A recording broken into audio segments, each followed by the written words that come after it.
اہم موڑ پر موجود اور بہت سارے مسائل ہمارے ارد گرد موجود.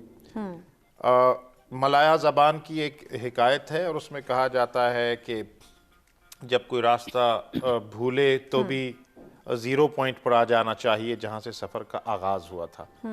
تو پاکستان آج کمیٹی آف نیشن میں ایک بہت اہم ملک کی حیثیت سے موجود، لیکن ہمیں ہر لمحہ جو رہنمائی لینی ہے وہ بابائے قوم سے لینی ہے کہ بابائے قوم نے یہ اس تصور کو کیسے دیکھا، پاکستان کو وہ کیسے دیکھنا چاہتے تھے.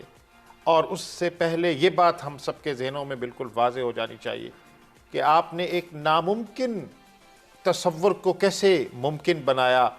آخر وہ کیا سوچ تھی، وہ کیسا پاکستان چاہتے تھے. تو اس کے لیے اگر ہم ایک ون لائنر ابتدا میں ہی سمجھ لیں تو وہ ایک اسلامی جمہوری فلاحی ریاست کے خواہاں تھے. اور یہ صرف ایک کوئی ایسا نہ حاصل کیا جانے والا آئیڈیل نہیں تھا، بلکہ انہوں نے اپنے تمام جو سیکونس ہے تاریخ پاکستان میں، جو حصہ ہے تحریک پاکستان کا، اس میں وہ بارہا اس کو واضح کرتے رہے ہیں اور وہ یہ بتاتے رہے ہیں کہ پاکستان کو کتنا ڈائنامک ہونا چاہیے، پاکستان کو کتنا وائبل ہونا چاہیے. اور آج کی اس دنیا میں جو سب سے اہم مسئلہ جو معاشی مسائل کا ہے، اس کے بارے میں وہ اتنے پرٹیکولر اور پیکیولر تھے اس کے سلوشن کے لیے کہ پاکستان تو 1947 میں بن رہا ہے، لیکن اس سے 7 سال پہلے سے ہی ان کے ذہن میں یہ خیال پریکٹیکل شکل میں موجود تھا. اور ایک باقاعدہ انہوں نے ایک کمیٹی تشکیل پائی جس کی سربراہی خود قائد اعظم نے کی، اور ان کی رہنمائی میں ایک کمیٹی نواب علی خان اور پروفیسر حلیم جس کے رکن رکیں تھے، وہ یہ دیکھ رہے تھے. 43 میں وہ کمیٹی بنی، 45 میں اس کی رپورٹ آئی کہ پاکستان جب مارز وجود میں آ جائے گا تو اس کی اکنامک پروگریس کے لیے کیا کیا جانا چاہیے. جی بہت ہی خوبصورت الفاظ میں ڈاکٹر صاحب نے بیان کیا. پروفیسر عقیلہ آصف صاحبہ، یہی موضوع آپ اس کو کیسے دیکھتی ہیں، کیسے بیان کریں گی؟ دیکھیں، پروفیسر صاحب نے بڑی اچھی ابتدا کی ہے. میں بھی سب سے پہلے سچ ٹی وی کا شکریہ ادا کرنا چاہوں گی کہ وہ ایسے اہم موضوعات پر ہمیشہ ہمیں بلاتے ہیں، اور بہت سارے ایسے اسکالرس کو بلایا جاتا ہے جو کہ اس پہ دسترس رکھتے ہیں اور اس کے اوپر بات کرتے ہیں. اور یہ بات کرتے رہنا چاہیے کیونکہ اچھی بات کا بار بار دہرایا جانا بہت ضروری ہے. پہلی تو یہ بات. دوسرا یہ کہ جہاں تک قائد اعظم کا تصور پاکستان یا ان کے ذہن میں کس طرح کا پاکستان تھا، آج کے دور میں یہ ایک بہت اہم سوال ہے. اور اس کے بارے میں نئی نسل، خاص طور پہ ہم سے جب ہم یونیورسٹیز میں جاتے ہیں، اپنے کلاس رومز میں جاتے ہیں، تو نئی نسل جو ہے یہ سوال ضرور اٹھاتی ہے، کیونکہ آج کا جو دور ہے وہ میڈیا کا دور ہے، اور خاص طور پہ سوشل میڈیا کی موجودگی میں ان کو اپنے اصل سے ہٹانے کے لیے بہت ساری ایسی چیزیں موجود ہیں، بہت سارے ایسی دلچسپیاں موجود ہیں جو کہ ان کو وہ سبق بھلا رہی ہیں جو کہ ہمیں قائد اعظم نے ایک قوم بنانے کے لیے دیا تھا. تو اس کے لیے جیسے کہ ایک جملے میں جیسے انہوں نے کہا، میں اس کو دہرانا چاہوں گی کہ ایک ایسی ریاست کا خواب قائد اعظم محمد علی جناح نے دیکھا جو کہ اسلامی ریاست ہو، جو کہ فلاحی ریاست ہو، اور جو کہ جمہوری ریاست ہو. وقفے سے قبل ڈاکٹر ساجد اعوان کو بھی شامل کرنا چاہیں گے کہ اسی گفتگو کو آپ کیسے تسلسل دیں گے؟ آپ جی سب شکریہ آپ کا بھی اور سچ ٹی وی کا بھی کہ آپ ایسے اہم مواقع پہ اس طرح کے پروگرام کرتے ہیں. اور میں یہ سمجھتا ہوں کہ اگر ہمیں قائد رحمۃ اللہ علیہ کی یہ دیکھنا ہو کہ پاکستان کیسا چاہتے تھے تو 3 طریقوں سے ہم اسے دیکھ سکتے ہیں، ان کی تقاریر سے، ان کی تحاریر سے، اور ان کی تدابیر سے. میں یہ کہتا ہوں کہ قائد کی زندگی کے پہلے دن سے لے کے کسی موقع پہ ان کا کوئی لفظ، ان کی کوئی تقریر، ان کی کوئی تحریر اور ان کی کوئی بھی تدبیر دیکھ لی جائے تو ہمیں ایسا نظر آتا ہے کہ وہ بالکل اس وقت ہمیں کلیئر کٹ یہ سوچنا چاہیے کہ اب ہم منافقتوں سے نکل کے یہ کہیں کہ وہ ایک پروگریسو، ایک بالکل اوپن اور ماڈرن اور سیکولر پاکستان چاہتے تھے. یہاں سے سیکولر کا میرا مطلب یہ نہیں کہ لادین, یعنی یہاں پہ ہر شخص کو مذہبی آزادی ہے. بالکل صحیح. وہ انہوں نے بالکل کہا اپنی 11 اگست والی تقریر میں بڑا کلیئر, جو کہ انہوں نے. یہاں ہم ایک بریک لینا ہے, بریک کے بعد آپ کی بات کو ہم انشاءاللہ جاری رکھیں گے. جی بالکل, اپنے مہمانوں سے گفتگو کا سلسلہ کا آغاز ہو چکا ہے, اس سلسلے کو مزید بھی آگے بڑھائیں گے. وقت ہو جاتا ہے بریک کا, ہمارے ساتھ رہیے گا.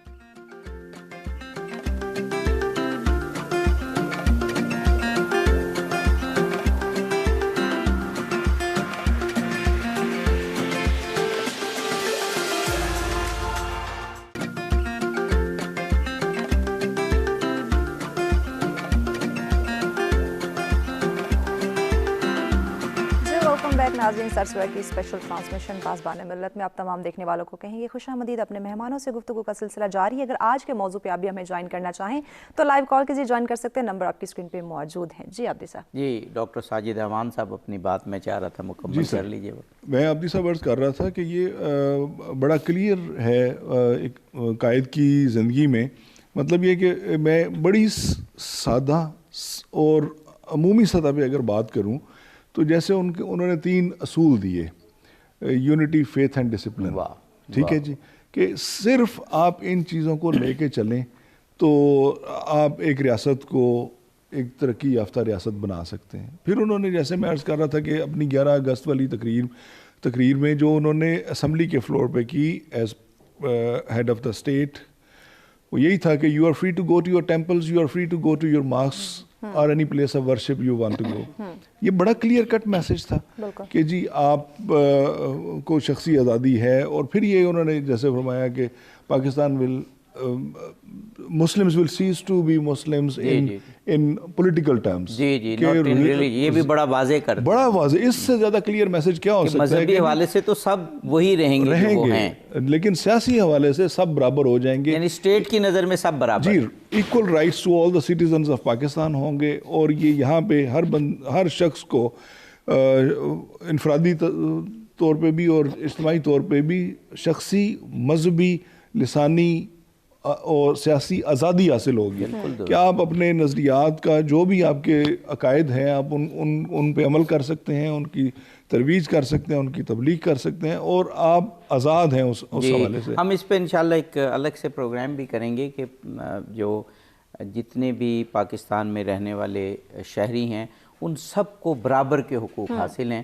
اور جیسے رسول اللہ نے بھی کہا تھا نا, کالے کو گورے پر, گورے کو کالے پہ کوئی فضیلت نہیں. تو اسی طرح پاکستان کی اسٹیٹ میں بھی جتنے لوگ ہیں, خواہ وہ کسی مذاہب کے ہوں, کسی بھی عقیدے کے ہوں, کسی بھی رنگ نسل کے ہوں, کسی بھی جغرافی کے ہوں, سب کو برابر کے حقوق ملیں گے. ڈاکٹر صاحب اسی بات کو کنٹینیو کرتے ہیں. جی, میں یہ عرض کرنا چاہوں گا کہ 11 اگست کی تقریر قائد اعظم کی یقیناً ایک بہت سنگ میل اور امپورٹنٹ حیثیت اس کو حاصل ہے, لیکن اس کے ساتھ ساتھ یہ بات دیکھنا بہت اہم ہے کہ کسی بھی شخصیت اور پھر قائد اعظم جیسی ٹاورنگ پرسنالٹی, ان کی صرف ایک تقریر کو بنیاد بنا کر ان کے سارے نظریے اور ان کا سارا ویژن جو ہے اس کو صرف اس تقریر میں سمویا نہیں جا سکتا. وہ تقریر یقیناً بہت امپورٹنٹ ہے, اس کا جو موقع ہے وہ بھی امپورٹنٹ ہے, لیکن جو ملک حاصل کیا گیا تھا اور جو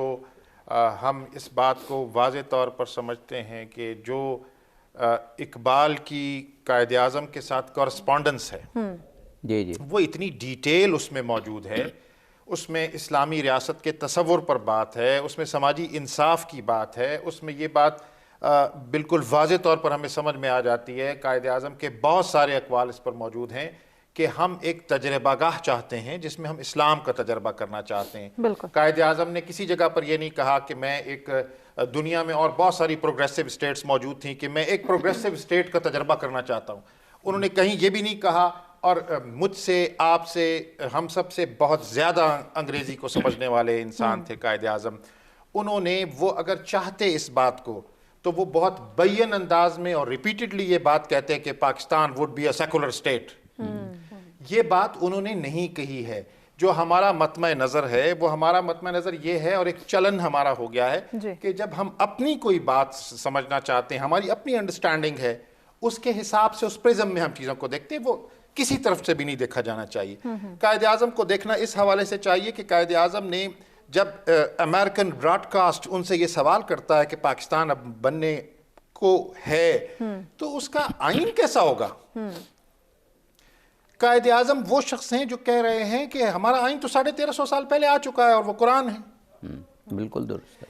پھر آپ یہ دیکھ لیجئے کہ جب ٹرانسفر آف پاور ہو رہی ہے جس وقت لارڈ ماؤنٹ بیٹن جو ہے نا وہ تقریر کر کے کہتا ہے اور بڑی اپنے طور پر ناصح بننے کی کوشش کرتا ہے اور یہ نصیحت کر رہا ہوتا ہے قائد اعظم کو, بتا رہا ہوتا ہے پاکستان کو کہ میں چاہتا ہوں کہ اکبر جیسا انصاف اور اکبر جیسی ٹالرنس یہاں پر ہو.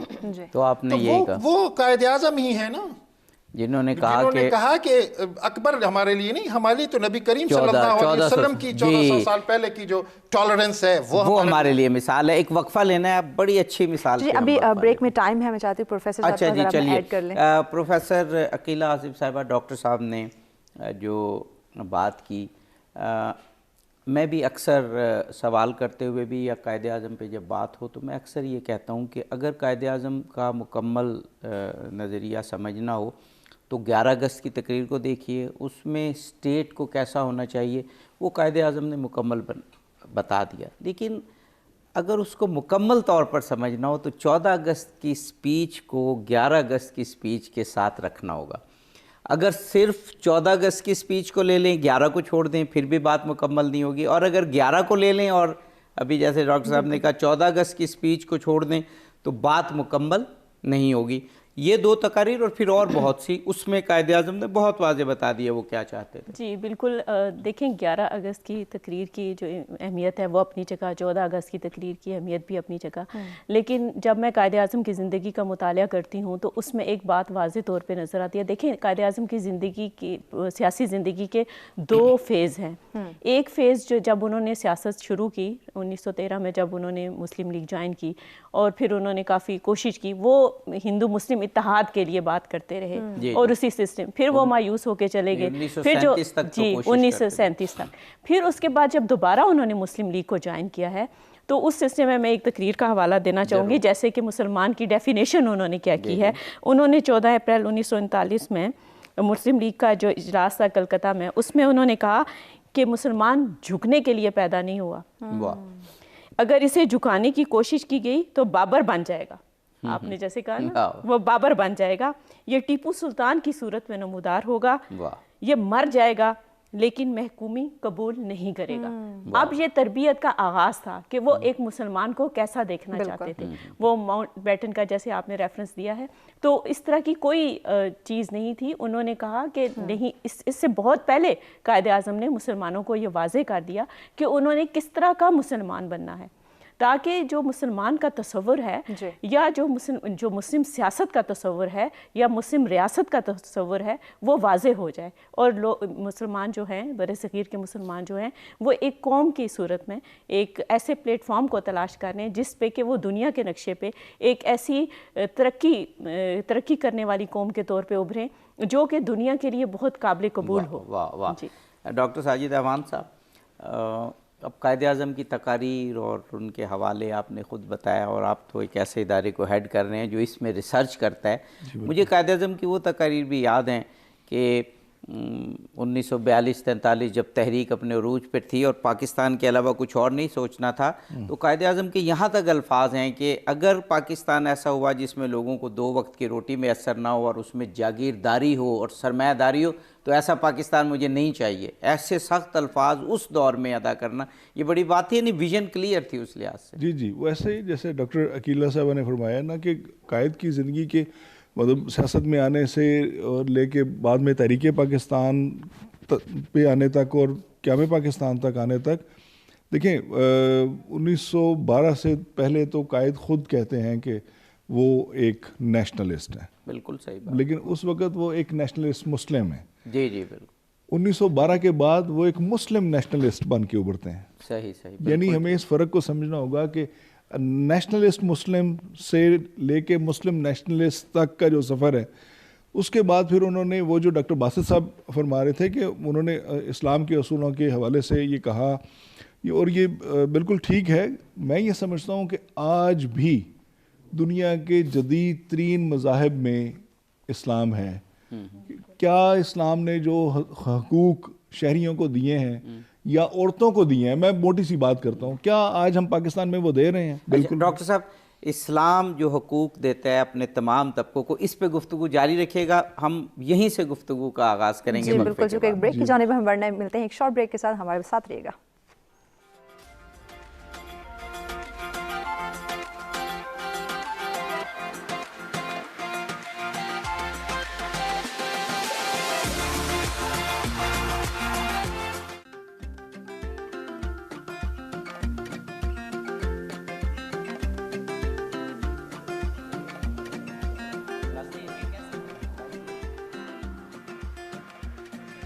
جی ویلکم بیک ناظرین, سرسویا کی اسپیشل ٹرانسمیشن پاسبان ملت میں آپ تمام دیکھنے والوں کو کہیں گے خوش آمدید. اپنے مہمانوں سے گفتگو کا سلسلہ جاری. اگر آج کے موضوع پہ آپ بھی ہمیں جوائن کرنا چاہیں, اپنی رائے کا اظہار کرنا چاہیں یا پھر ہمارے مہمانوں سے کوئی بات کرنا چاہیں تو لائیو کال کے ذریعے جوائن کر سکتے ہیں. جی آپ جی ڈاکٹر ساجد اعوان صاحب, اسٹیٹ کی نظر میں جو قائد اعظم کا نظریہ تھا اور جو اسلام کا بھی یہی نظریہ ہے, کیونکہ قائد اعظم کی ویژن یہی تھی کہ اسلامی جمہوری فلاحی اسٹیٹ ہو, جیسے کہ ہمارے پارٹیسپینٹس کہہ رہے ہیں, تو اس میں تمام طبقات کو اسٹیٹ نہ صرف ایک نظر سے دیکھتی ہے بلکہ سب کو برابر فیسیلیٹیٹ کرتی ہے. ڈاکٹر صاحب جی عبد السلام, میں یہی عرض کر رہا تھا کہ ہمیں اس ڈیبیٹ میں الجھنے کی تو ضرورت ہے نہیں کہ قائد اسلامی ریاست چاہتے تھے یا جدید ریاست چاہتے تھے. اسلام اور جدت جو ہیں یہ بالکل ساتھ ساتھ ہی چلتے ہیں. بہت ٹھیک ہے جی, کہ میں آج بھی سمجھتا ہوں کہ اسلام نے جتنے حقوق انسانوں کو دیے ہوئے ہیں, کیا آج ہماری ریاست سب انسانوں کو دے رہی ہے؟ ہم انفرادی طور پہ بھی سوچیں کہ جتنے حقوق اسلام نے خاتون کو دیے ہیں, خواتین کو, کیا ہم اپنی بیٹیوں, بہنوں, ماؤں کو یہ حقوق دیتے ہیں؟ کیا آج ہماری بیٹیاں دفتروں میں کام کرتے ہوئے, یونیورسٹیز میں آتے ہوئے محفوظ ہیں؟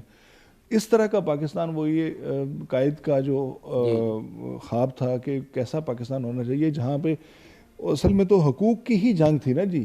بالکل. ادروائز تو وہ, جب میں نے عرض کیا جب وہ نیشنلسٹ مسلم تھے تب تو وہ یہ تھا کہ یار ہندوستان کے سارے لوگوں کو, ہندوؤں اور مسلمانوں سب کو حقوق ملنے چاہیے. اور جب قائد کو یہ محسوس ہوا کہ مسلمانوں کے حقوق زیادہ خطرے میں ہیں تو انہوں نے 1912 میں مسلم لیگ جوائن کی. لیکن اس میں یہ بھی کہا کہ ہمیں, اس کا مطلب یہ نہیں کہ کانگریس کو چھوڑ رہا ہوں, میں یہ چاہوں گا کہ یہ دونوں پارٹیاں ایک دوسرے کے قریب آئیں. اسی میں انہوں نے معاہدہ لکھنؤ کروایا. میثاق لکھنؤ میں یہی تھا کہ جی آپ مسلمانوں کے حقوق کو مانیں گے اور ان کو گارنٹی کریں گے. ہندوؤں نے مانا. قائد اعظم کی زندگی کا اگر منشور ہمیں سمجھنا ہونا تو یہ جو 1916 کا لکھنؤ پیکٹ ہے یہ آپ کا منشور تھا. جی بالکل. جب آپ بہت مجبور ہوئے کہ اب ہندو اسٹیٹ میں مسلمانوں کے حقوق کسی صورت وہ قائم نہیں رہ سکتے تو پھر آپ نے ایک الگ ملک کا مطالبہ کیا. بالکل بالکل. اور اسی طرح سے میں یہ عرض کرتا ہوں عابدی صاحب, جیسے آپ نے فرمایا کہ لکھنؤ پیکٹ جو ہے اس سے آپ دیکھ لیں. دوسرا 1927 میں جب انہوں نے دہلی پروپوزلز دیں نہرو کو اور کانگریس نے اسے ماننے سے انکار کر دیا. ٹھیک ہے جی. اور پھر انہوں نے جو اپنے 14 نکات دیے نہرو رپورٹ کے جواب میں, میں یہ کہتا ہوں کہ 14 نکات وہ آج بھی اٹھا کے دیکھ لیں, کسی بھی ماڈرن پریکٹیکل اور پریگمیٹک اسٹیٹ کے لیے آج بھی وہ ہندوستان میں بھی اتنے ہی ویلڈ ہیں.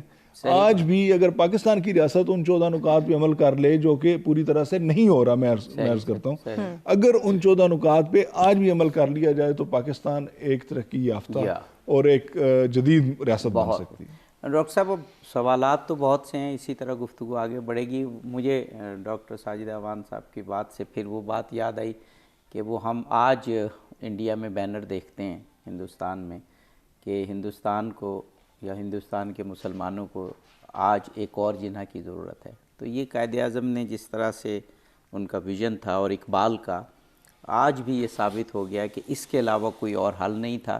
لیکن ہمیں اس اسٹیٹ کو اس طرح سے بڑھانا چاہیے جیسے ذکر ہے کہ تمام طبقات کو برابر فیسیلیٹیٹ کرنا ہے. دیکھیے قائد اعظم کی جو تعلیمات ہیں, قائد اعظم کا جو ویژن ہے وہ بہت واضح ہے, بین ہے اور ہر چیز کو واضح طور پر بیان کرتا ہے.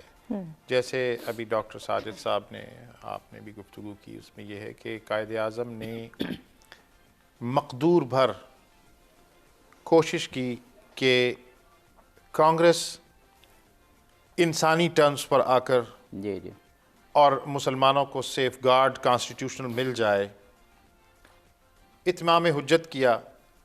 اور جیسے ابھی بات ہو رہی تھی کہ جب آج کا مورخ انالیسس کرتا ہے تو خود انڈیا کے اندر اس بات پر دیکھا جا رہا ہے کہ پاکستان کے معرض وجود میں آنے میں کانگریس کی اپنی ہٹ درمی کا کس حد تک وہ جسونت سنگھ کی کتاب سب سے بڑی دلیل ہے. اچھا، اس میں وہ یہ بتا رہے ہیں کہ اب اگر آپ دیکھ لیں تجاویز دہلی کو، وہ تو اپنا سب کچھ دینے پر تیار ہو گئے تھے. بالکل صحیح. یعنی جو پاکستان کی مطالبے کی بنیاد جو سیپریٹ الیکٹریٹ بنا، جی اس پہ بھی کمپرومائز، اس پہ بھی کمپرومائز کرنے پڑتے ہیں. اور یہ ہمیں کہ اگر 1/3 کی وہ دے دیں گارنٹی مسلمانوں کو سیٹ کی تو جداگانہ انتخاب بھی، یہ بہت بڑی بات، بہت بڑی بات تھی. بلکہ مجھے یاد پڑتا ہے علامہ اقبال نے تو اس کی مخالفت کی کہ بھئی یہ نہ کریں، یعنی لیکن قائد اعظم اس حد تک گئے. بالکل صحیح. لیکن وہ جو ہوتا ہے نا کسی قوم کا، کسی خطے کے جو سربر آوردہ شخصیات ہوتی ہیں، وہ ایک دوسرے کے تجربات کو نہ صرف فالو بھی کر رہے ہوتے ہیں، اس سے سبق بھی لے رہے ہوتے ہیں. صحیح بات. سر سید کو ہم دیکھیں، سر سید کا ابتدا جب وہ کر رہے ہیں، وہ ان کا کیا خیال ہے؟ وہ سمجھتے ہیں کہ یہ پورے ہندوستان کے لیے یہ تعلیم اور اصلاح اور یہ سارا کچھ، لیکن وہ بھی 1900 کی بات تو پہلے 1867 کی بات، 1867 میں وہ اس بات پر پہنچ گئے تھے. اردو ہندی تنازع کے بعد پر ان کا ویژن دیکھیں کہ میں دیکھتا ہوں کہ یہ قومیں اکٹھی نہیں رہ پائیں. بالکل ٹھیک. آپ اسی طرح سے اقبال کو دیکھ لیں نا، وہ بھی شروع میں ترانہ ہندی دیکھ لیں، ترانہ ہندی وہ آج بھی وہاں اسی طرح سے گنگنایا جا رہا ہے. لیکن وہ بھی گریجولی اس نتیجے پر پہنچے کہ پاکستان کا وجود میں آنا، پاکستان کا نام اس وقت پاکستان ہو یا ایک سیپریٹ الیکٹریٹ کے طور پر ہو، یہی ہندوستان کے سیاسی، سماجی اور معاشی مسائل کا حل ہے. اسی نتیجے پر قائد اعظم بھی پہنچے. یہ وہی قائد اعظم ہے جنہیں یعنی مسلم اور ہندو اتحاد کے ایک سرخیل کے طور پر گوکھلے نے، بلکہ کانگریس کے صدر نے سمجھے، اور بعد میں سروجنی نائیڈو نے جو کانگریس کے صدر رہے، انہوں نے یہ کہا.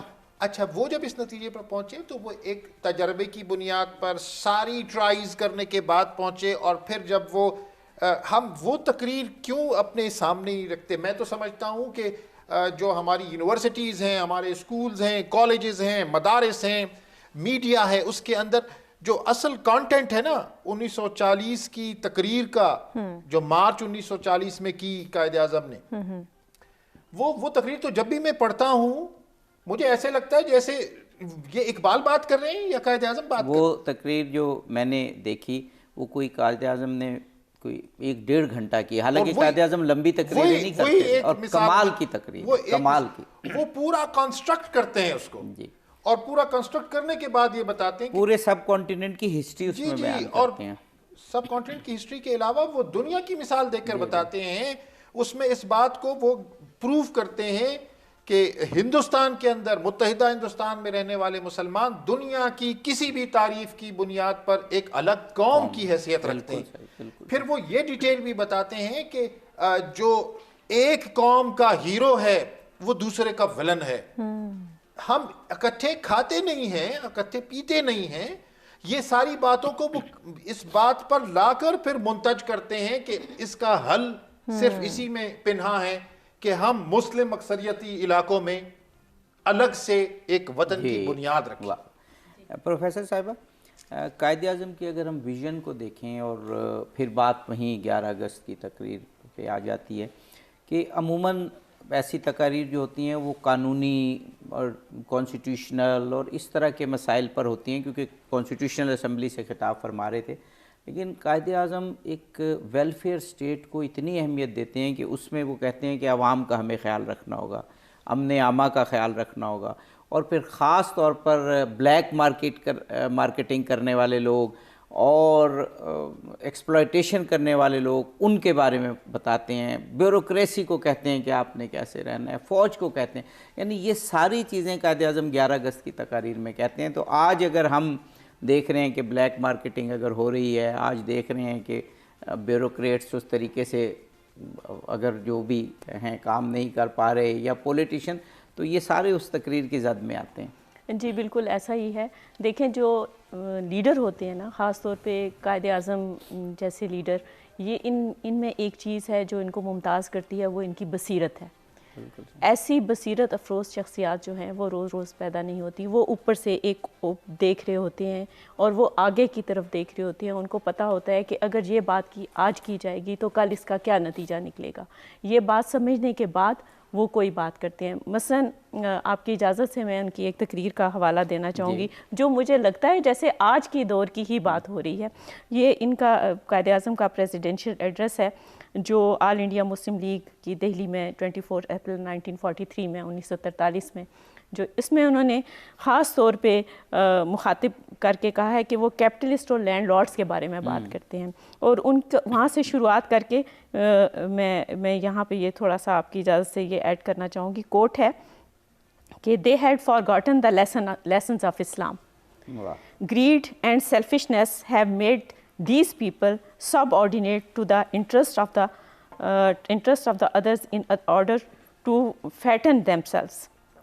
It is true we are not in power today. You go anywhere to the countryside. I have visited villages. There are millions and millions of our people who hardly get one meal a day. Is this civilizations? Is this Pakistan?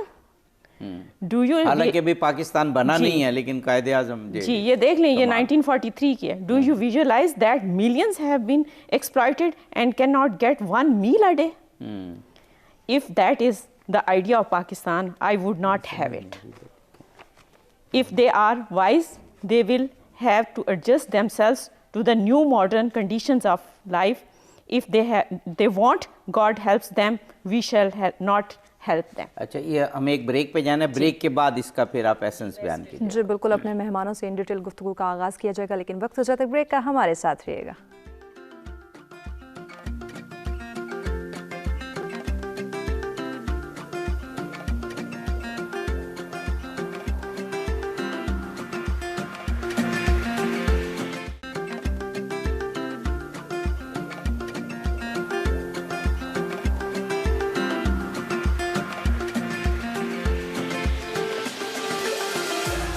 Welcome back ناظرین، سچ سوائے کی special transmission پاسبان ملت میں آپ تمام دیکھنے والوں کو کہیں گے خوش آمدید۔ آج کا ہمارا موضوع جس پہ ان ڈیٹیل گفتگو کا سلسلہ جاری ہے کہ قائد اعظم کیسا پاکستان چاہتے تھے، اور اس موضوع کے اوپر ان ڈیٹیل گفتگو کرنے کے لیے اسٹوڈیو میں مہمان ہمارے ساتھ موجود ہیں۔ پروفیسر ڈاکٹر عبدالباسط مجاہد صاحب ہمارے ساتھ ہیں، پروفیسر عقیلہ آصف صاحبہ ہمارے ساتھ ہیں، پروفیسر ڈاکٹر ساجد اوان صاحب ہمارے ساتھ ہیں۔ مہمانوں کا بہت شکریہ آپ نے ہمیں جوائن کیا۔ جی عابدی صاحب۔ جی قائد اعظم کی ایک بہت اہم تقریر سے اقتباس پڑھا پروفیسر عقیلہ آصف صاحبہ نے، اس کا ایسنس، اس کا خلاصہ میں چاہوں گا وہ بیان کر دیں، پھر ڈاکٹر صاحب سے بھی اسی اقتباس پہ ہم جو ہے تبصرہ لیں گے۔ جی قائد اعظم کا دیکھیں اب ویژن، میں ویژن کی بات کر رہی تھی کہ جو بھی بڑے لیڈرز ہوتے ہیں ان کا جو ویژن ہوتا ہے یا جو ان کی بصیرت ہوتی ہے وہ آگے کے حالات دیکھ لیتے ہیں۔ وہ دیکھیں پاکستان کو کیسا پاکستان دیکھنا چاہتے تھے، اس کے بارے میں اس میں بات کی گئی ہے، اور ان کے دیکھیں لفظ کتنے سخت ہے ایک طرح سے۔ جی وہ جو پورا اقتباس ہے اس میں وہ لفظ جو ہیں وہ جب میں نے اس اسپیچ کو پڑھا تو میں حیران رہ گئی کہ یہ تو یوں لگتا ہے جیسے ہم آج کل کی بات کر رہے ہوں۔ تو اب دیکھیں کہ قائد اعظم نے یہ 1943 میں یہ کہا ہے، اور اس وقت بھی ان کے ذہن میں یہ تصور تھا کہ پاکستان ایک ایسی اسلامی فلاحی ریاست ہوگا جس میں جمہوری تقاضوں کے مطابق ہر طرح کے طبقہ فکر کو برابر کا جو ہے وہ حقوق ملیں گے، چاہے وہ اقتدار ہو، چاہے وہ تعلیم ہو، چاہے وہ دیگر سہولیات ہوں یا روزگار ہو، کسی طرح کی بھی کوئی چیز ہو اس میں برابر کے حقوق حاصل ہوں گے۔ جو حق ہے کسی کا رائے دینے کا حق جو ہے اس کو کسی طرح سے بھی کسی طبقے کو بھی ایکسپلائٹ کرنے کی اجازت نہیں ہوگی۔ اس میں دیکھیں اگر کوئی سرمایہ دار یا اگر کوئی جاگیردار جو ہے وہ اگر اپنے انڈر کام کرنے والے لوگوں کو کسی طرح سے بھی کوئی پریشرائز کرتا ہے تو اس طرح کا کوئی تصور قائد اعظم نے نہیں دیا۔ قائد اعظم نے عین جمہوری تقاضوں کی بات کی ہے جو نبی پاک صلی اللہ علیہ وآلہ وسلم نے 1400 سال پہلے 1500 سال پہلے ہمیں جب ریاست مدینہ بنائی تھی، اس وقت بھی یہی باتیں جو ہیں اگر ہم احادیث کا، اگر ہم قرآنی آیات کا حوالہ دیں تو ان میں بھی ہمیں یہ جھلک جو ہے وہ نظر آتی ہے۔ تو قائد اعظم کی یہ تقریر میرا خیال ہے کہ اسی چیز کا ماخذ تھی، اور انہوں نے کہا کہ پاکستان جو ہے وہ ایک ایسی ریاست ہوگا جو دنیا کے لیے ایک مثال ہوگا. یہ نہیں کہ دنیا قائد اعظم کو کے پیروکار جو ہیں وہ دنیا کو فالو کر رہے ہوں، وہ ایسا نہیں چاہتے تھے. وہ یہ چاہتے تھے یہاں پہ ایسے لوگ اور ایسا نظام بنے جس کو دنیا فالو کر رہی ہو. تو یہ سبق ہم میرا خیال ہے آج بھول چکے ہیں. ڈاکٹر صاحب ابھی جو قائد اعظم کی ایک تقریر پروفیسر عقیل آصف صاحبہ نے پڑھی، اور جس میں کہا کہ اگر ایسے لوگ پاکستان کی ریاست میں موجود ہوں جنہیں ایک وقت کا کھانا نہ ملے، اور لینڈ لارڈز اور کیپٹلسٹ جو ہیں وہ ایکسپلائٹ کر رہے ہوں، تو 43 میں آپ یہ کہہ رہے ہیں، کیونکہ 1940 میں منزل کا تعین تو ہو گیا تھا کہ پاکستان بنانا ہے، لیکن 1943 میں اس قدر حساس اور سخت لفظ آپ فرما رہے ہیں کہ پھر مجھے ایسا پاکستان نہیں چاہیے. تو اگر ایسا پاکستان اس وقت موجود ہے جس میں 4 کروڑ لوگ انڈر دا پاورٹی لائن ہیں، اور انڈر دا پاورٹی لائن کا مطلب یہ ہے کہ ان کو 2 وقت کا کھانا پیٹ بھر کر میسر نہیں ہے، اور پھر تیسرے وقت کے کھانے کی انہیں گارنٹی نہیں ہے، تو ایسا پاکستان تو قائد اعظم کو نہیں چاہیے تھا. جی بالکل. اب جیسا میں اس کا 2-3 حوالے سے میں ذکر کرنا چاہوں گا. ایک تو یہ کہ بالکل میں وہ سیڈسٹ والی بات نہیں کرتا.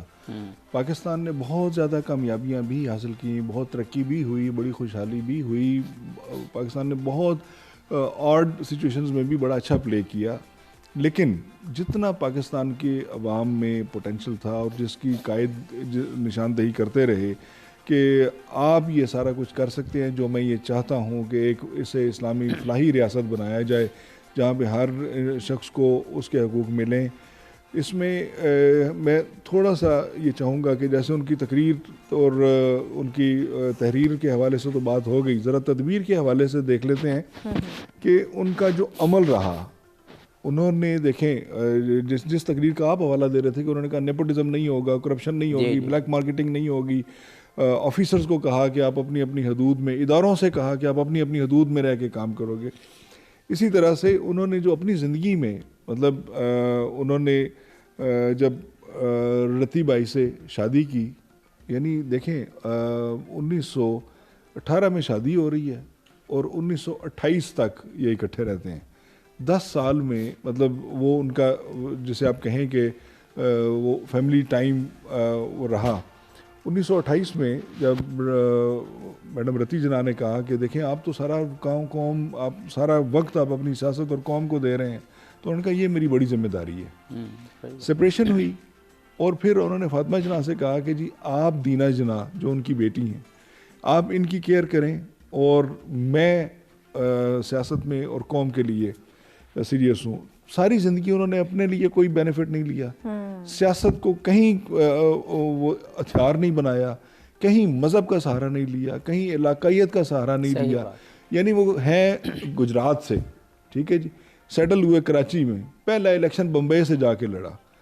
یعنی وہ کہیں پہ انہوں نے علاقائیت، مذہب، ان چیزوں کا سہارا نہیں لیا، خاندان کا سہارا نہیں لیا، بلکہ وہ خاندان کا سہارا بنے، بلکہ وہ مسلمانوں کا سہارا بنے. بالکل ٹھیک ہے جی. بلکہ وہ اپنے علاقے کے لیے انہوں نے سندھ مدرسۃ الاسلام کے لیے اپنے اثاثے دے دیے جہاں سے وہ پڑھے تھے، پشاور یونیورسٹی کو اپنے اثاثے دے دیے جہاں سے وہ پڑھے، اسلامیہ کالج پشاور کو.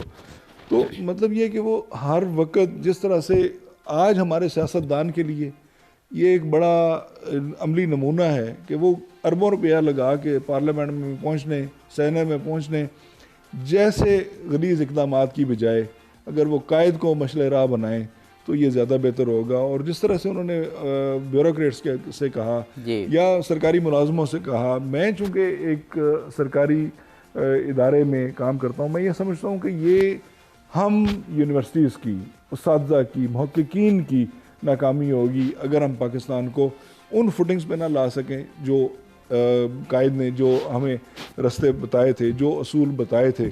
یعنی آپ صرف ان 3 اصولوں پہ میں آپ صاحب کہتا ہوں کہ یونٹی، فیتھ اینڈ ڈسپلن، اسے اپنا لے پاکستان تو پاکستان کا اچھا دوسرا میں یہ عرض کروں گا جی تھوڑا سا ٹائم دوں گا کہ اس کا میں پیرالل دیکھتا ہوں جی کہ گاندھی سے انہوں نے رستے الگ کیے, نہرو سے انہوں نے رستے الگ کیے, وہاں پہ کیا صورتحال ہو گئی کہ وہ سوارکر جو گاندھی کے قتل میں نامزد مجرم تھا, آج گاندھی کے مجسمے ہٹا کے پورے ہندوستان میں سوارکر کے مجسمے لگائے ہوئے ہیں. قائد اعظم irrelevant نہیں ہوئے, بالکل گاندھی بڑی حد تک irrelevant ہو گئی انڈیا بڑی میں, صحیح بات جو کہ انڈیا کی بدبختی ہے. انڈیا کو اس طرح کے ویژن چاہیے جو گاندھی والا تھا. اسی لیے تو ابھی ذکر کیا نا کہ وہاں پہ اب تو ہم ایسے سلوگن دیکھتے ہیں کہ ایک اور جینا چاہیے. جی بالکل. اور میں عرض کرتا ہوں جیسے آپ نے کہا نا جسونت سنگھ کا حوالہ دیا, جی میں یہ کہتا ہوں وینا ککریجا نے ان کے بارے میں لکھا, اچھا کیا ہے اسٹینلے والپر نے لکھا, ٹھیک ہے جی,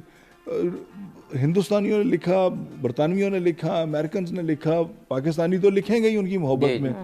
یعنی یہ ویلیڈیٹی آف کریکٹر ہے عابدی صاحب کہ پوری دنیا اس کو مان رہی ہے.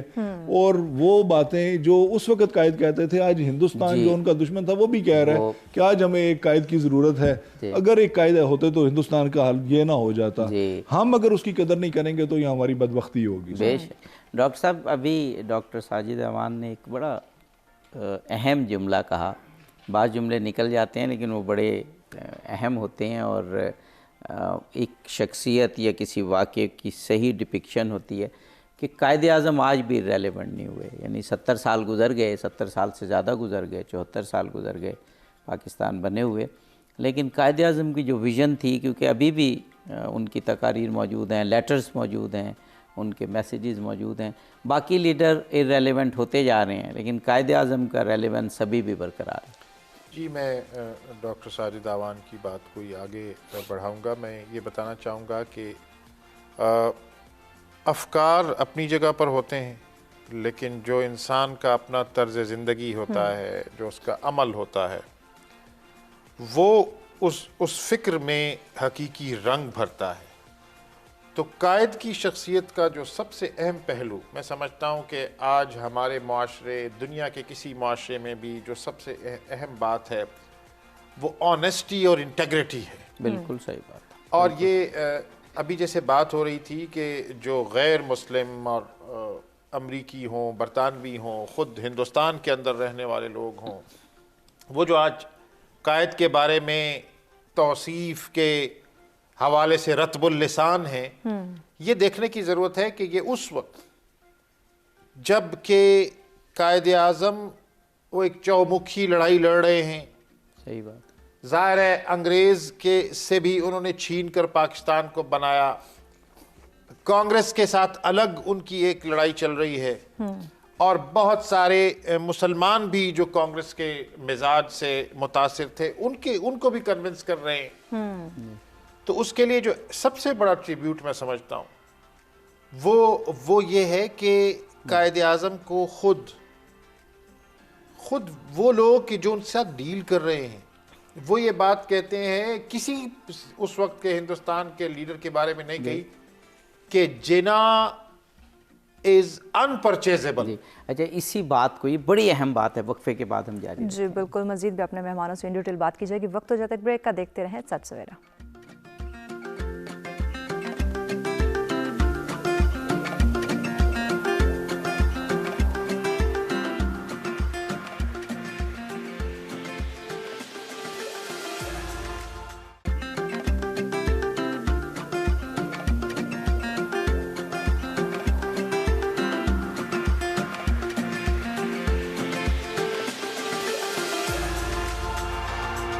ویلکم بیک ناظرین. سچ سویرا میں ایک دفعہ پھر سے آپ تمام دیکھنے والوں کو کہیں گے خوش آمدید. آج کا ہمارا اسپیشل سیگمنٹ جو پاسبان ملت, تو آج کا ہمارا موضوع کہ قائد اعظم کیسا پاکستان چاہتے تھے, اس پہ ان ڈیٹیل گفتگو کا سلسلہ جاری ہے. اگر آپ بھی ہمیں لائیو کال کے ذریعے جوائن کرنا چاہیں یا پھر ہمارے مہمانوں سے کوئی بات کرنا چاہیں تو لائیو کال کے ذریعے ضرور جوائن کیجیے گا. نمبر آپ کی اسکرین پہ دیے جا رہے ہیں. جی عابدی صاحب. جی ڈاکٹر صاحب, قائد اعظم کے حوالے سے میں بات کر رہا تھا کہ جو لارڈ ویول ہے اس نے یہ بات تحریر کی کہ جنا انپرچیزیبل ہے. بالکل درست. تو آج ہم معاشرے میں کسی بھی حیثیت سے کام کر رہے ہوں, اگر ہم قائد اعظم کے اس ایک ایسپیکٹ کو ہی فالو کر لیں تو شاید ہماری سوسائٹی سدھر سکتی ہے. پھر قائد اعظم کی جو آنیسٹی, انٹیگریٹی کی بہت ساری مثالیں ہیں, وہ ایک مثال ہے کہ جب آپ اپنی سرکاری رہائش گاہ پر شفٹ ہوئے اور اس کے لیے فرنیچر منگایا جا رہا تھا، تو اس میں آپ نے دیکھا کہ ایک چیئر تھی، اور وہ چیئر جب آپ نے دریافت کیا تو کہا گیا کہ یہ فاطمہ جناح صاحبہ کے لیے ہے، تو انہوں نے اس چیئر کو وہاں سے کاٹ دیا اور کہا کہ یہ سرکاری اس سے نہیں آ سکتی، حالانکہ ان کا وہ ظاہر سرکاری ریزیڈنس تھی۔ پھر ہم یہاں دیکھتے ہیں کہ وہ کتنا چیزوں کا حساب رکھتے تھے۔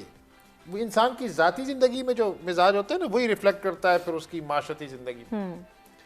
ان کا جو ریکارڈز ہیں، جو جناح پیپرز میں ہم دیکھتے ہیں کہ وہ جو گھر کے اندر جو اخبار آتا تھا اس کی ردی جو فروخت ہوتی تھی اس کا بھی حساب رکھتے تھے۔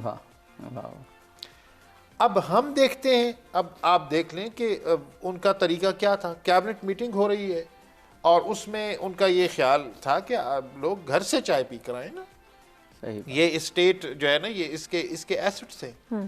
اور یہی وجہ ہے کہ ہم دیکھتے ہیں کہ وہ ریاست کہ جو معرض وجود میں آئی، تو ہمارے پاس قدرت اللہ شہاب کو آپ دیکھ لیں جو خود اس کے آئی وٹنس ہیں، انہوں نے اپنی بایوگرافی میں یہ لکھا ہے کہ پاکستان جب معرض وجود میں آیا ہمارے پاس اسٹیشنری نہیں تھی، ہمارے پاس دفاتر نہیں تھے، ببول کے کانٹوں سے پیپر پن کا طریقہ جو ہے نا وہ استعمال کیا جاتا تھا۔ اور آج پاکستان بہرحال ایک ایٹمی قوت بھی ہے اور ایک پروگریس بھی کر رہا ہے۔ تو یہ دیکھنے کی ضرورت ہے کہ اس کی بنیاد پر قائد کا اصل میں جو ویژن ہے وہی کار فرما ہے۔ اور میں اگر دیکھوں، ہم اصل میں ہمارا جو دیکھنے کا پرسپیکٹیو ہوتا ہے وہ ہمیشہ شاید اس طرف چلا جاتا ہے کہ آدھا گلاس خالی ہے، ہم اس کی طرف دیکھیں کہ آدھا گلاس بھرا ہوا ہے۔ تو جو قائد اعظم کا جو ٹالرنس کا تصور ہے، جو ایک سب سے برابری کا تصور ہے، آج بھی پاکستان کی جو اکثریت ہے، اس 22 کروڑ کی آبادی میں جو اکثریت ہے، وہ قائد اعظم کے جو ویژن ہے اس پر یقین رکھتی ہے اور اپنی سی کوشش بھی کرتی ہے۔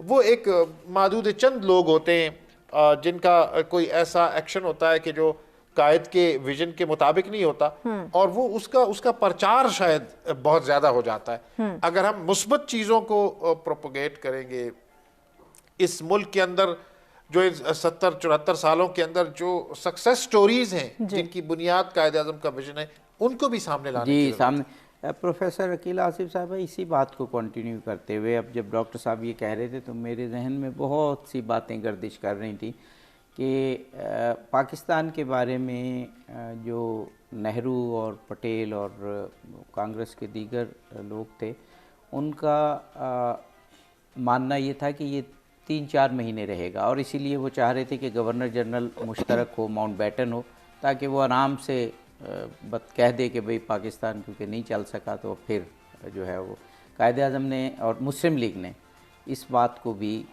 جو ہے وہ فورسی کر لیا، اور مسلم لیگ نے یہ فیصلہ کیا کہ قائد اعظم ہی گورنر جنرل ہوں گے۔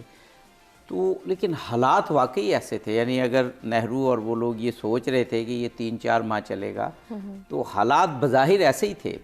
پاکستان کے پاس خزانہ نہیں تھا، پاکستان کے پاس فوجی سامان نہیں تھا، پاکستان کے پاس، لیکن وہ جو نسل تھی قائد اعظم کی، میں تو کہوں گا کسی حد تک تربیت یافتہ تھی، اس نے بہت مشکلات میں پاکستان کو قائم رکھا، وسائل کے نہ ہوتے ہوئے۔ جی بالکل ایسا ہی ہے کہ ہمیں مثبت اور منفی دونوں پہلوؤں پر نظر رکھنی ہوتی ہے، اور جب آج ہم قائد اعظم کی زندگی کے حوالے سے کہ وہ کس طرح سے پاکستان کو دیکھنا چاہتے تھے یا ان کے ذہن میں پاکستان کا تصور کیا تھا، اس لحاظ سے یہ بات بہت اہم ہے کہ ہم یہ دیکھیں کہ ہم نے سفر شروع کیسے کیا۔ اب دیکھیں اس وقت جب پاکستان بن گیا تو جو مہاجرین کا سلسلہ تھا وہ ایک یعنی ابھی بھی ورلڈ ریکارڈ کے اندر یہ سب سے بڑی ہجرت ہے جو ایک جگہ سے دوسری جگہ پہ مسلمانوں نے کی۔ اس میں سے کچھ مسلمان جو تھے وہ پاکستان میں آئے، موجودہ پاکستان میں آئے، کچھ آج کے بنگلہ دیش میں انہوں نے ہجرت کی، تو یہ واقعی ایک بہت بڑی بات ہے۔ شہادتیں بھی میرا نہیں خیال کتنی 10 لاکھ کے قریب کہتے ہیں نا، شہادتیں بھی، تو 10 لاکھ کے قریب شہادتیں شاید ہی شاید ہی کسی اور ہجرت میں ہوئی ہوں۔ تو یہ ایک ایسا ریکارڈ ہے جو کہ اس بات کا گواہ ہے کہ یہ ایک ایسا معاملہ تھا جس سے یہ لگتا تھا کہ یہ ایسی بد انتظامی پیدا ہوگی کہ جس کی وجہ سے پھر فسادات کا جو وہ بھی دکھی شروع سلسلہ کرائے ہے گئے تاکہ جی وہ کرائے گئے کہ جو یہ ایسی چیزیں تھیں جو اس بات کی گواہی دے رہی تھی کہ شاید یہ جو نوزائیدہ مملکت ہے، یہ نیو بورن اسٹیٹ جو ہے، یہ زیادہ عرصہ تک چل نہیں سکے گی. لیکن آفرین ہے اس وقت کی قیادت کو اور اس وقت کے لوگوں کو. آپ کی بات سے میں اتفاق کرتی ہوں کہ وہ اس حد تک تربیت یافتہ ضرور تھے، کیونکہ جب قائد اعظم نے دوبارہ مسلم لیگ میں شمولیت کا ارادہ کیا تھا تو اس کے ساتھ ہی انہوں نے ایک بہت اہم قدم یہ بھی اٹھایا تھا کہ انہوں نے جو علی گڑھ یونیورسٹی کے اسٹوڈنٹس تھے ان کے ساتھ رابطہ بحال رکھا. ابھی جو ہے نا کہ نوجوان نسل کو شامل کرنا ہے، تو میرے جوانوں یا میرے نوجوانوں، یہ اصل میں ہمیں ان لفظوں کی جو جڑیں ہیں وہ تحریک پاکستان میں قائد اعظم کی تقاریر میں ملتی ہیں. کیونکہ وہ کہتے تھے کہ 20-25 سال میں ایک جو نسل ہو ہے وہ تربیت یافتہ ہو کے ملکوں میں عملی طور پہ کام کرنے کے لیے تیار ہو جاتی ہے. نوجوان جی اور خواتین، جی خواتین، یہ آپ اس وقت 20ویں صدی کے مڈل کی بات کر رہے ہیں، 1900 بلکہ شروع کی بات اگر آپ دیکھ لیں 1920s 30s 40s کہ اس وقت وہ خواتین کو باہر نکال کے لائے، یہ کمال ہے، اور نوجوانوں کو لائے. جی کیونکہ یہ سلسلے کا پہلا پروگرام ہے، اس لیے میں باقی موضوعات کو زیادہ نہیں کر رہی کیونکہ آپ نے ایک ایک کر کے ان کا احاطہ کرنا ہوگا. لیکن واقعی اس وقت نوجوانوں کو اور خواتین کا کو گھروں سے باہر نکال کے اور ان کو وہ نظریہ دینا، ان کو وہ خیال دینا، ان کے ذہن میں وہ خاکہ، وہ تصور جو ہے اس کو بٹھانا کہ آپ کیسا ملک بنانے جا رہے ہیں، یہ بہت امپورٹنٹ ہے. اس کے لیے بھی میں قائد اعظم کی ایک تقریر کا حوالہ دینا چاہوں گی کیونکہ بغیر حوالے کے جو ہے آپ کی بات جو ہے وہ خالی رہتی ہے. تو آپ یہ دیکھیں کہ جب پاکستان بن گیا ہے تو یہ ایک بہت امپورٹنٹ خطاب ہے قائد اعظم کا، جو ڈھاکہ میں جلسہ عام سے خطاب کرتے ہوئے 21 مارچ 1948 کو قائد اعظم نے دیا. اس میں انہوں نے کیا کہا ہے، یہ بڑی خوبصورت بات ہے اور آج بھی اتنی ہی ویلڈ ہے جس پہ ہم بات کر رہے ہیں. وہ یہ ہے کہ اسلام نے ہمیں یہی سکھایا ہے، میرا خیال ہے کہ آپ مجھ سے اتفاق کریں گے کہ آپ کچھ بھی ہو سکتے ہیں اور جو بھی کچھ ہیں آپ مسلمان ہیں. اب آپ ایک قوم کے فرد ہیں، یعنی نیشن کا جو تصور ہے یہ بہت امپورٹنٹ ہے قائد اعظم کے نزدیک. آپ نے ایک خطہ زمین حاصل کر لیا ہے، خاصا بڑا خطہ، یہ سب کا سب آپ کا ہے. یہ کسی پنجابی کی ملکیت نہیں، کسی سندھی کا نہیں، کسی پٹھان کا نہیں، کسی بنگالی کا نہیں، یہ آپ کا ہے. آپ کی ایک مرکزی حکومت ہے جس میں ملک کی متعدد اکائیوں کی نمائندگی ہے. اگر آپ ایک قوم کی حیثیت سے اپنی تعمیر کرنا چاہتے ہیں تو خدا را اس صوبہ پرستی کو ترک کر دیجئے. لعنتوں میں ایک لعنت صوبائی عصبیت ہے اور اسی طرح فرقہ واریت ہے، یعنی شیعہ سنی وغیرہ. جی بے شک. یہ بڑی ڈاکٹر ساجد امان صاحب، وہ جو ہم کہتے ہیں کہ قائد اعظم کی تقاریر میں اور جو آپ نے فرمایا کہ ان کی تدابیر میں، رائٹنگز میں وافر جو رہنمائی موجود ہے. ایک اسپیکٹ جو ہم ذکر کر رہے تھے وہ یہ تھا کہ قائد اعظم کے جو ساتھی تھے، وہ یہ تو بڑا مشہور جملہ کہا گیا کہ اگر مسلم لیگ کے پاس 100 نہرو بھی ہوتے تو لیکن قائد اعظم نہ ہوتے تو پاکستان نہیں بن سکتا تھا، اور اگر کانگریس کے پاس ایک جناح ہوتے تو پاکستان نہیں بن سکتا تھا.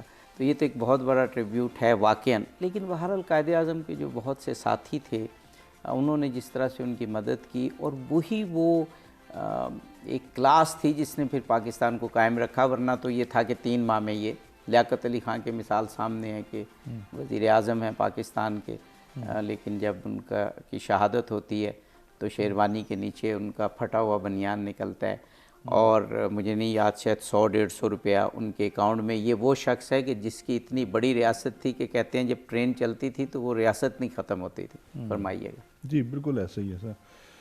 یہ تو اس میں کوئی دوسری رائے نہیں کہ ایک تو یہ کہ قیام پاکستان بذات خود 20ویں صدی کا ایک بہت بڑا واقعہ، ایک معجزہ ہی ہے جی. دوسرا اس میں جو قائد کا کردار ہے وہ اس طرح سے نمایاں ہے کہ وہ جیسے اسٹینلے والبرٹ نے لکھا تھا نا کہ بہت کم لوگ ایسے ہوتے ہیں جو تاریخ کو بدلتے ہیں. جی بہت کم لوگ ایسے ہوتے ہیں جو تاریخ میں مثال قائم کرتے ہیں، تاریخ بناتے ہیں. جی جی جی بہت کم لوگ ایسے ہوتے ہیں جو قومیں بناتے ہیں، بالکل اور بہت ہی کم لوگ ایسے ہوتے ہیں جو وطن بناتے ہیں. بالکل صحیح. قائد اعظم وہ شخصیت ہے جنہوں نے یہ چاروں ہی کام کیے. تین اس پہ آپ وقفے کے بعد اس کی وضاحت کیجیے گا. جی بالکل، بریک کے بعد ان ڈیٹیل بات کی جائے گی. ہمارے ساتھ رہے گا، ملتے ہیں ایک شارٹ بریک کے بعد.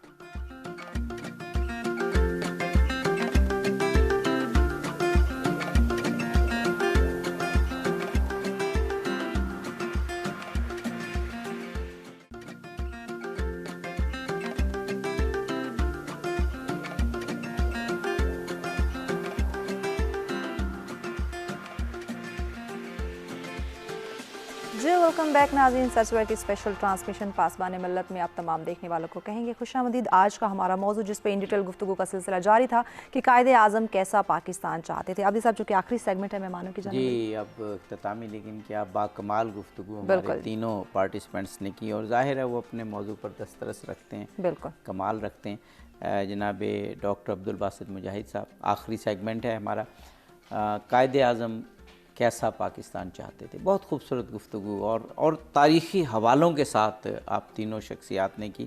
کوئی اور چیز جو رہتی ہو اور آپ سوچ رہے ہوں کہ مجھے بیان کرنی تھی تو 2-3 منٹ ہیں آپ کے پاس. جی میں ایک بات جس کی طرف چاہوں گا کہ ناظرین کی توجہ مرتکز ہو، وہ یہ ہے کہ پاکستان کو ایک فیڈرل اسٹیٹ کے طور پر انویژن کیا قائد اعظم نے، اور یہ اتنا اہم تھا یہ جو فیڈرل سٹرکچر ہے کہ جس میں اکائیاں ہوتی ہیں اور ان اکائیوں کے اپنے بہت سارے اختیارات ہوتے ہیں اور وہ ایک فیڈریشن کا حصہ ہوتی ہیں. صحیح. قائد اعظم نے کوئی ایسا پہلو نہیں ہے جس کی طرف رہنمائی نہ کر دی.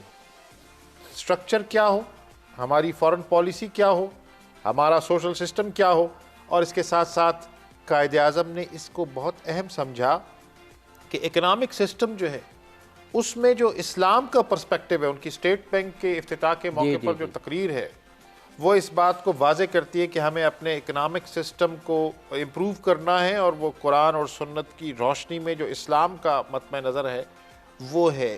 اصل بات جو آج کے دن انشاءاللہ ہم ایک پورا پروگرام کریں گے، اسلام، قائد اعظم اور معاشی نظام. جی میں کہنا یہ چاہ رہا ہوں کہ ایک طرف تو ہم قائد اعظم کے ویژن پر بات کر رہے ہیں، اور ساتھ ہی یہ سوال پیدا ہوتا ہے کہ کیا ہم ان 74 سالوں میں قائد اعظم کے ویژن کے مطابق وہ گولز اچیو کر سکیں. تو وہ اس کا جواب شاید مثبت نہیں ہے. ہمیں وہ سٹرگل جاری رہنی چاہیے اور بار بار دیکھتے رہنا چاہیے کہ قائد اعظم نے کیا رہنمائی کی ہے. تبھی ہم پروگریس بھی کر سکتے ہیں اور ہماری سسٹینیبلٹی بھی گارنٹی اسی صورت میں ہوتی ہے. جی پروفیسر عقیلہ آصف صاحبہ، جی ہمارے پاس ابھی کچھ ٹائم ہے اور ہم چاہ رہے ہیں کہ کوئی ایسی بات جو قائد اعظم کے حوالے سے آپ کہنا چاہ رہے ہوں اور ابھی تک ہمارے سوالوں کے جواب میں آپ نہ کہہ سکیں، ان کی شخصیت کے بارے میں، پرسنالٹی کے بارے میں، ان کی ڈٹرمنیشن، ان کا ریزالو، ان کی اصول پسندی، ان کی پنکچویلٹی، یہ ایسی چیزیں ہیں کہ ساری دنیا ان سے سیکھتی تھی یہ بات. جی قائد اعظم جی کی شخصیت کے اوپر اتنا کام ہو چکا ہے کہ ان کی شخصیت کے ہر پہلو پہ بات کرنے کو دل کرتا ہے، اور دل یہ چاہتا ہے کہ ان کی شخصیت کے ہر پہلو کو اجاگر و نمایاں کیا جائے تاکہ ہماری نوجوان نسل جو ہے اس سے رہنمائی حاصل کر سکے. میرا جو ایک طریقہ ہے بات کرنے کا یا چیزوں کو دیکھنے کا وہ بڑا مثبت ہے. میں ہر چیز میں امید کو ضرور دیکھتی ہوں. اس وقت بھی جو اگر ہم اپنی پاکستان کی پاپولیشن کو دیکھیں تو ہماری جو میجورٹی ہے وہ نوجوان ہے، یعنی نوجوان قوم ہے. ہم تقریباً 60% ہماری جو پاپولیشن ہے وہ نوجوانوں پر مشتمل ہے. تو میرا پیغام جو ہے وہ نوجوانوں کے لیے یہ ہے کہ قائد اعظم کی شخصیت اور افکار کو بھلائیں نہیں، ان کو بار بار دہراتے رہیں. اور یہ ہمارا کام ہے، ہم اساتذہ کا کام ہے، یونیورسٹیز کا کام ہے، اسکولوں کا کام ہے، کالجز کا کام ہے، مدارس کا کام ہے کہ وہ ہمارے اتنے عظیم رہنما کے جو بھی فرمودات ہیں، جو انہوں نے جد و جہد کی ہے، جو انہوں نے عملی طور پہ اپنی زندگی میں جو باتیں کی ہیں، اور جو یہاں پہ آج ہم نے جن پہلوؤں کو پہ بات کی ہے ان کو دہراتے رہیں. اور نوجوان نسل کو جو ہے اس سے روشناس کرواتے رہیں، تبھی میرا خیال ہے ہم اپنی منزل جو ہے اس کا درست تعین بھی کر پائیں گے اور ہم اپنی منزل کے حصول کے لیے کوشش بھی کریں گے۔ ورنہ آج کل کا جو دور ہے اس کو آپ آشوب کا دور کہہ سکتے ہیں، اور اس میں منزل سے بھٹکنے کے لیے جو ہے وہ بڑی ہی چیزیں، بڑی ہی دلچسپیاں موجود ہیں۔ تو ہم نے اپنی نوجوان نسل کو جو ہے بڑی احتیاط کے ساتھ جو ہے اپنے قائد اعظم جیسے رہنماؤں، علامہ اقبال جیسے رہنماؤں، سر سید احمد خان جیسے رہنماؤں، لیاقت علی خان جیسے رہنماؤں کی فرمودات کی روشنی میں، ان کے کردار کی روشنی میں، ان کے ویژن کی روشنی میں، ان کے تخیل جو تھے پاکستان کے بارے میں، اس کی روشنی میں لے کر چلنا ہے۔ تو میرا یہی پیغام ہے کہ آپ کے لیے کرنے کے لیے بہت کچھ ہے، اور یہ ایک بہت بڑی ذمہ داری ہے، اور یہ ایک بہت بڑا فرض ہے، اور ہمیں اپنی ذمہ داری اور فرض کو نبھانے کے لیے تیار رہنا چاہیے، تب ہم حقوق کی بات کر سکتے ہیں، ورنہ نہیں۔ جی بہت خوب جناب ڈاکٹر ساجد اعوان صاحب، کیونکہ آپ ایک ایسے ادارے کو ہیڈ کرتے ہیں جو ہسٹری اور کلچر پہ ریسرچ کرتا ہے، تو ایک سوال اور بھی ہے کہ قائد اعظم کے افکار اور ان کی تقاریر اور وہ سارے ہمارے ساتھ موجود ہیں، لیکن قائد اعظم ایک تسلسل کا نام ہے، جیسے ڈاکٹر عبدالباسط مجاہد صاحب نے بھی فرمایا تھا کہ سر سید اقبال قائد اعظم۔ تو یہ بھی ضروری ہے کہ اس جو کلچرل ایک ہماری اور ہسٹوریکل جو ہمارا سیکوینس ہے اس کو مد نظر رکھیں، اور ان تینوں کی تعلیمات کو ہم دیکھتے رہیں، اور یہی ایک ویژن ہوگا آگے بڑھنے کا۔ جی بالکل، میں اس میں عرض کرتا ہوں عابدی صاحب کہ یہ کنٹینویشن جو ہے نا، اسے اگر ہم ایسے ہی کر لیں کہ آپ صلی اللہ علیہ وسلم سے لے کے کیا میں پاکستان تک کے سفر کو میں ایسے دیکھتا ہوں کہ محمد صلی اللہ علیہ وسلم، پھر اسلام انڈیا میں آیا محمد بن قاسم، ٹھیک، پھر اسلام کے نام پہ ایک ملک قائم ہوا کرنے والا محمد علی جناح، ٹھیک ہے جی، یہ محمد سے محمد تک کی کہانی ہے، اور اسے اسی طرح سے دیکھا جائے۔ بالکل، اور میں یہ عرض کروں کہ اب کہنے کے لیے نہیں، کرنے کا وقت آ گیا۔ صحیح بات، ٹھیک ہے جی، یعنی کہتے تو قائد بھی رہے، ہم نے سنا یا نہ سنا، کہہ ہم بھی دیں گے، کوئی سنے گا یا نہیں سنے گا۔ میں اپنے 5 فٹ کے وجود پہ تو راست گوئی، ثابت قدمی، سچائی، ایمانداری کا اصول نہ اپلائی کر سکوں اور پوری دنیا کو درس دیتا رہوں، تو یہ بھی میرا خیال ہے ہم اپنے آپ کو، ہر بندہ خود کو ٹھیک کر لے، اور قائد کی فرامین کی روشنی میں ہم دیکھیں کہ اس وقت ہمیں کس چیز کی ضرورت ہے، تعلیم پہ فوکس کرنے کی ضرورت ہے، ہمیں اپنے فرائض، اپنے حدود و قیود کے اندر رہتے ہوئے تمام افراد کو بھی اور تمام اداروں کو بھی، کہ وہ اپنی اپنی حدود و قیود کے اندر رہتے ہوئے آئین کے مطابق کنٹریبیوٹ کر سکتے ہیں تو کرتے جائیں، اور یہ وقت ہے خاموشی سے کام کرنے کا، بجائے اس کے کہ ہم صرف دعوے کریں۔ اور اس کنٹینیوٹی میں آپ دیکھیں گے عابدی صاحب کہ قائد نے یہ آزادی نہ صرف برطانویوں سے لی، ہندوؤں سے بھی لی، نہ صرف ہندوؤں سے لی بلکہ مسلمانوں سے بھی لی، یعنی ساری مذہبی جماعتیں قائد کے خلاف رہیں، لیکن وہ ثابت قدم رہے۔ انہوں نے کہا کہ جی میں جس طرح کا پاکستان چاہ رہا ہوں نا، میں اس طرح کا آپ کو بنا کے دکھاؤں گا، اور ایک صحیح مسلمان بن کے انہوں نے کہا، ان سے پوچھتے تھے آپ کس فرقے سے ہیں، تو وہ کہتے تھے کہ میں مسلمان ہوں، اور یہ انہوں نے ثابت بھی کر کے دکھایا۔ اور یہ کہ انہوں نے بارہا دفعہ کہا کہ اسلام کے سنہری اصول ہماری ریاست کو چلانے کے لیے کافی ہیں، لیکن وہ اسلام کے اس پہلو پہ زیادہ زور دیتے تھے جو غیر روایتی ہے، ہمیں بھی اس طرح سے سمجھنے کی ضرورت ہے۔ اور دوسرا میں یہ سمجھتا ہوں کہ آج بھی قائد جیسی شخصیت دیکھا جائے نا جی، تو پاکستان میں کتنے لوگ ایسے ہوں گے جن کی سوچ، جن کی فکر، جن کی شخصیت، جن کی اپیرنس ایسی ہوگی، جیسے قائد ایک چارمنگ پرسنالٹی تھے، ایک پلیزنٹ پرسنالٹی تھے، ایک ماڈرن پرسنالٹی تھے، کیا ہم اس طرح سے اپنے بچوں کو ان لائنز پہ لے کے آ رہے ہیں یا نہیں؟ اور میں یہ عرض کروں کہ میں نے یہ کہا تھا کہ اگر قائد کے 14 نکات کو سامنے رکھا جائے تو جہاں جہاں پہ ہم نے اس سے روگردانی کی، ہم نے نقصان اٹھایا، 1971 والا سانے آپ کے سامنے ہے۔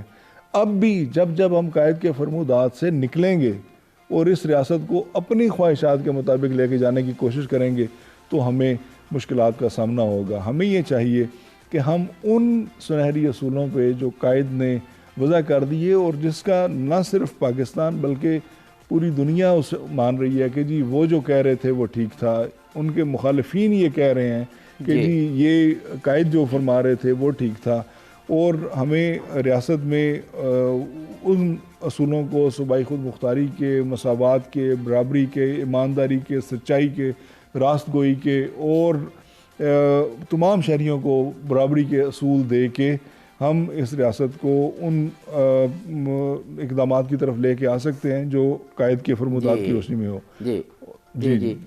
جی آپ آخری جملہ مکمل فرما لیجیے۔ اور میرا یہی خیال ہے کہ جیسے وہ اقبال نے کہا تھا نا کہ